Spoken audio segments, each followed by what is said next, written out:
السلام عليكم ورحمة الله متابعينا وطلابنا الأعزاء. بسبب اشتداد الأمطار في كثير من المناطق وتحديدا في محافظة بغداد وبقية المحافظات، جاي نلاحظ هذا الاشتداد الأمطار بين الحين والحين الآخر.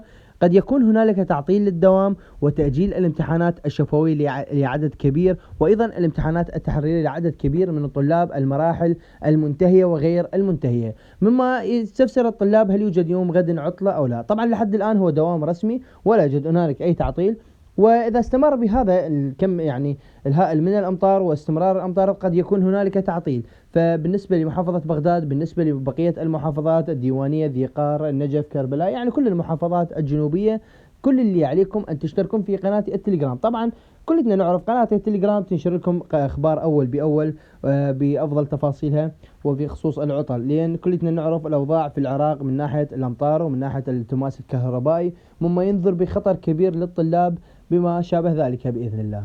فأنتم كل اللي عليكم اشتركوا في قناتي وفعلوا الجرس حتى يصلكم كل ما هو جديد، ومن الله التوفيق. تحياتي لكم، لا تنسون أن تشتركون في القناة وتفعلون جرس التنبيهات. تحياتي للجميع، مع ألف سلامة.